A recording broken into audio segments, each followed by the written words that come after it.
지금으로부터 약 280년 전쯤에 미국에서 엄청난 일이 일어났습니다. 1734년 말부터 1735년 중반에 이르는 약 반년 동안 어떤 목사님이 목회하던 그 지역에서 300명 이상이 회개하고 예수님을 믿게 되는 놀라운 부흥이 일어났습니다. 그 결과 거리에는 밤마다 할 일 없이 이리저리 돌아다니던 청소년들이 줄어들었고 술집에도 사람들이 줄어들었습니다. 그 대신에 저녁마다 찬송을 부르며 예배하는 가정들이 늘어났다고 합니다. 이러한 부흥의 불길은 미국의 여러 곳으로 퍼져나가서 수천 명이 회개하고 예수님을 진정으로 믿는 일이 생겼습니다. 이와 같이 놀라운 일이 간간히 일어났지만 10년 동안이나 계속되었다고 합니다. 그래서 이 놀라운 부흥을 가리켜 제1차 영적 대각성이라고 부릅니다. 이 부흥의 불길을 지핀 목사님은 조나단 에드워즈라는 분이었습니다. 이제 오늘 본문을 설명하겠습니다. 오늘 본문인 31절은 무엇에 대해 말하고 있는가? 이 구절은 여러분이 보시다시피 그런즉으로 시작됩니다. 그러므로라는 뜻입니다. 따라서 본문은 앞에서 말한 내용의 결론을 말하는 것입니다. 그럼 결론적으로 말하는 것이 무엇인가? 한마디로 사람이 살아가는 목적이 무엇인지를 말하는 것입니다. 이 구절을 좀 더 자세히 들여다보겠습니다. 너희가 먹든지 마시든지, 여기서 먹고 마신다는 것은 무엇을 뜻합니까? 먼저 속담 하나를 예로 들어봅니다. 낱말은 새가 듣고 반말은 쥐가 듣는다. 이런 속담입니다. 사람이 하는 말을 새나 쥐가 들은들 알아들을 리가 있겠습니까? 그런데도 이런 속담이 존재하고 통합니다. 왜 그렇습니까? 아무리 비밀스럽게 한 말이라도 반드시 남의 귀에 가게 마련이니까 아무도 안 듣는다고 해서 막 말하지 말고 말조심해야 한다는 뜻으로 이렇게 쓰이는 겁니다. 그런데 왜 하필 낮에는 새일까? 개도 있고 고양이도 있는데 그것은 아마 개나 고양이보다는 날짐승인 새가 몰래 비밀이 말하는 사람에게 접근하기 쉽기 때문이라고 생각했기 때문일 겁니다. 그리고 쥐는 밤에 몰래 돌아다니며 활동하는 대표적인 동물이라 그랬을 것입니다. 이렇게 전체를 대표할 만한 것으로서 어떤 하나를 표현한 것이 새와 쥐입니다. 그럼 사람이 살아가는 일상생활을 대표하는 것은 무엇입니까? 그것은 동양이나 서양이나 먹고 마시는 일이다. 이렇게 말할 수 있을 겁니다. 따라서 너희가 먹든지 마시든지라는 말은 너희가 행하는, 살아가는 일상적인 모든 것에서 라는 뜻입니다.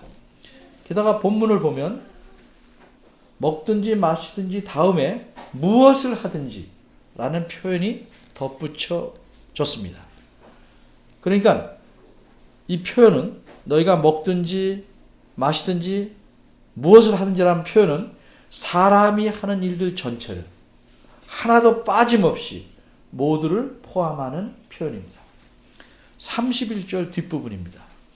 근데 이 모든 일들을 사람이 무엇을 위해서 하라고 말씀합니까? 하나님의 영광을 위해서 하라 이렇게 말씀합니다. 우리말 성경을 보면 다라는 말이 또 있습니다. 이것은 어떤 일을 하든지 그 모든 일들을 하나님의 영광을 위해서 하라고 강조하는 겁니다. 그런데 여기서 하라는 말은 하면 좋을 것 같다 거나 하기를 바란다 정도의 의미가 아닙니다. 반드시 그렇게 하라는 명령입니다. 근데 이 명령은 한두 번 하라는 것도 아니고 일정 기간만 하라는 것도 아니고 계속해서 평생을 그렇게 하라는 의미입니다. 살아 움직이거나 어떤 일을 하든지 간에 그것이 돈을 버는 일이든 돈과 관계없는 일이든 그것이 사소한 일이든 중요한 일이든 그것이 개인적인 일이든 공적인 일이든 모든 일을 하나도 빠짐없이 하나님의 영광을 위해서 계속 하라는 명령입니다. 그러기에 31절 말씀은 사람이 무엇을 위해 살아야 하는지를, 즉 삶의 목적을 알려주는 겁니다. 적어도 그리스도인이라면 누구든지 이 목적을 위해서 살아야 합니다.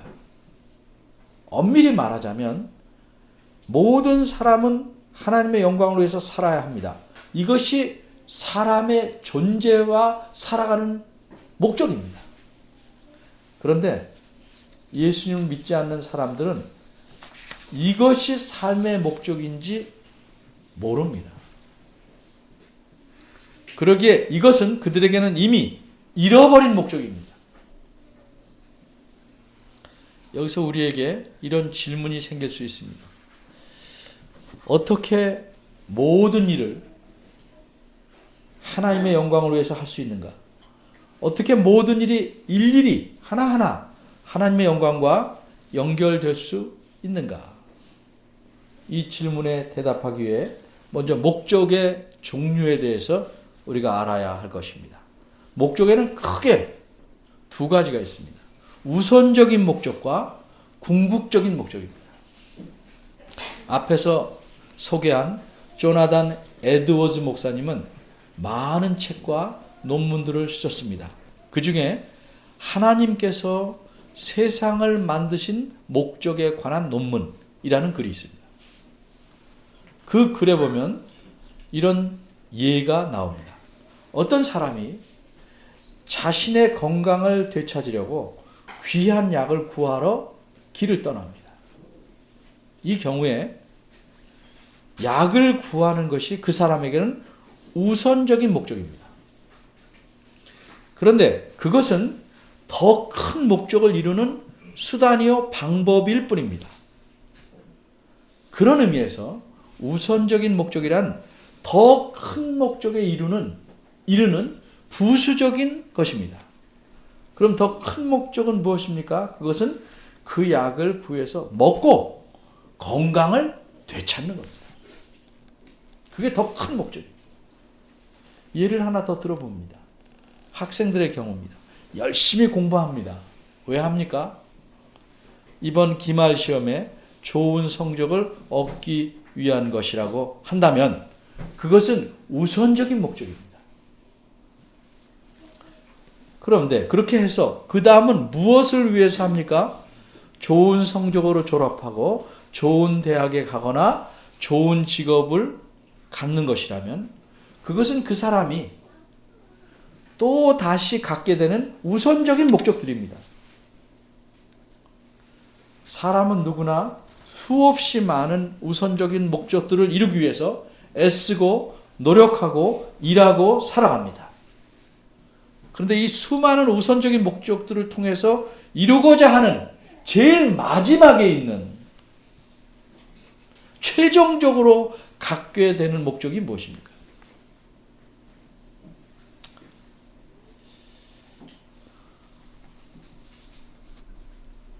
사람이 마음에 품고 바라보고 이루어가는 모든 목적들의 목표가 되는 목적. 그것이 인생의 목적입니다. 그 목적을 일컬어 궁극적인 목적이다. 이렇게 말하는 것입니다. 이 궁극적인 목적은 곧 하나님의 영광을 위해서 살아가는 겁니다. 하나님의 영광을 위해서 사는 겁니다. 여러분이 잘 아는 대로 웨스트민스터 소요리 문답의 제1문이 무엇입니까? 사람의 제일 되는 목적이 무엇입니까? 이 말씀이죠. 여기서 제일 된이라는 말의 의미가 궁극적인, 최종적으로 가장 중요한 이런 의미입니다. 그럼 하나님의 영광을 위해서 무엇을 한다는 것은 어떤 것인가? 쉽게 말하자면 내가 하는 생각과 말과 행동을 통해서 하나님을 기쁘시게 한다는 겁니다. 어떻게 하나님을 기쁘시게 할 수 있을까? 하나님의 뜻에 맞게 생각하고 계획하고 말하고 행동하는 겁니다. 그래서 하나님의 뜻이 잘 드러나는 성경 말씀을 모르면 그렇게 살려는 열정이 있어도 살 수가 없는 겁니다. 또 하나님의 영광을 위해서 무엇을 한다는 것은 내가 하는 언행, 계획, 이루는 모든 것을 통해서 다른 사람들이 하나님을 찬양하도록 하나님의 명예를 드높이도록 하는 것을 말합니다. 그래서 예수님께서는 이같이 너희 빛을 사람 앞에 비추게 하여 저희로 너희의 선한 행실을 보고 하늘에 계신 너희 아버지께 영광을 돌리게 하라. 이렇게 제자들을 가르치신 겁니다. 그래도 좀 더 구체적으로 어떻게 하는 것이 하나님의 영광을 위한 것인지 알 수 있으면 좋겠죠.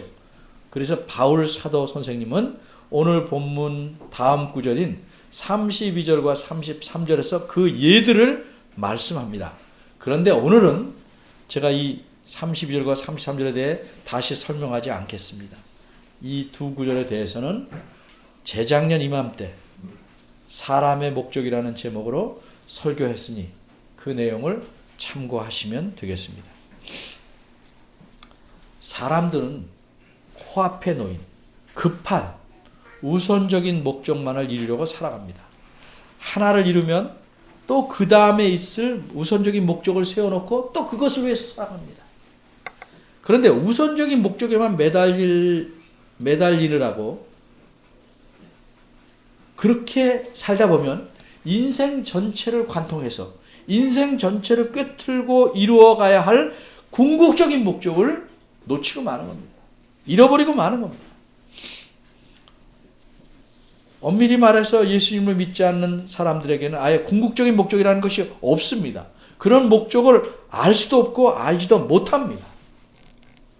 그래서 그들은 이 세상에서의 삶이 전부이기 때문에 이 땅의 모든 것을 걸고 미친 듯이 살아갑니다. 그런데 그리스도인들도 궁극적인 목적을 잃어버리면 그렇게 미친 듯이 살아갑니다. 그래서 이 세상에 올인해서 모든 걸 쏟아붓고 살아가게 됩니다. 왜 내가 이 땅에 모든 것을 쏟아붓고 사는가? 궁극적인 목적이 없기 때문입니다. 그럼 그렇게 사는 사람들의 삶은 어떻게 되겠습니까? 이 세상에서 수많은 업적을 이룰 수도 있겠죠. 엄청난 재물을 모을 수도 있겠죠. 남들이 부러워할 만한 성공을 이룰 수도 있겠죠. 남들에게 행복하게 산다고 말을, 칭찬을 들을 수도 있겠죠. 그러나 그렇다고 할지라도 하나님의 영광을 위해서라는 궁극적인 목적을 잃어버리고 살아가기 때문에 그의 삶은 결국 어떻게 되는가? 도착지에 이르지 못하고 침몰하는 배와 같이 될 것입니다.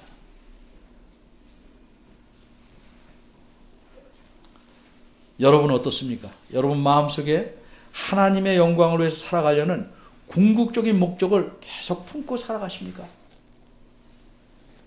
이 목적이 없으면 내 삶이 결코 달라지지 않습니다. 잠시 달라진 것 같아도 다시 제자리가 됩니다. 조금도 손해보지 않으려 하고 전혀 양보하지 않으려 하고 슬픔과 고통과 고난이 오면 원망하고 마음속에서 하늘을 향해 주먹질을 해대려고 합니다. 그러나 궁극적인 목적을 품고 살면 모든 일 배후에 역사하신 하나님의 손길을 봅니다. 그래서 모든 일에 감사하게 되고 항상 기뻐하게 되고 주님을 의지하기에 늘 주님께 기도하며 살아가려고 합니다. 우리는 어떤 사람입니까? 이미 그리스도 안에서 하나님의 풍성한 은혜를 넘치게 받은 사람입니다. 또 날마다 우리가 우리에게 베푸시는 은혜로 살아가는 사람입니다. 따라서 우리의 삶의 궁극적인 목적은 내가 복받기 위해서, 내가 잘되기 위해서가 아니고 하나님의 영광을 위해서 존재하며 살아가는 겁니다. 이렇게 하나님의 영광을 위해서 살아가라고 모인 사람들만이, 그러는 사람들만이 진정으로 하나님의 교회에 속한 사람입니다. 여러분은 어떤 목적을 가지고 사십니까? 어떤 궁극적인 목적을 갖고 사십니까? 혹시 그 목적을 잠시 잊으셨거나 잃어버리시지는 않았는지 자신의 마음을 늘 살펴보시기를 바랍니다. 기도하겠습니다. 하나님, 주의 말씀을 통해서 저희가 왜 사는지, 왜 이 땅에 존재하는지, 왜 하나님께서 우리를 하나님의 자녀로 삼으셨는지, 교회로 모이게 하셨는지를 돌아봅니다.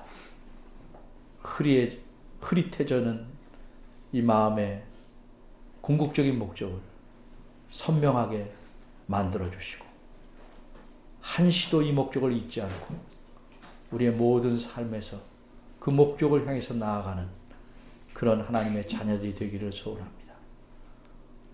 우리의 눈앞에 짙은 안개가 있고 폭우로 쏟아지는 나날이 계속된다 할지라도 하나님께서 우리를 붙잡고 가심을 잊지 않게 하시고 우리의 삶의 궁극적인 목적이 무엇인지를 늘 기억하여서 이 땅에 살아가는 동안 주께서 저희들에게 맡기신 모든 사명과 존재의 가치와 삶의 모든 의미들을 이루고 하나님 앞에 갈 수 있는 저희들 되게 이끌어 주옵소서. 부모들도 자녀들에게 이런 바른 삶의 목적을 가르치게 하시고 그 목적에 따라 사는 부모들을 보고 자녀들도 배울 수 있도록 은혜 주시기를 바랍니다. 우리를 지극히 사랑하시는 예수 그리스도의 이름으로 기도합니다. 아멘.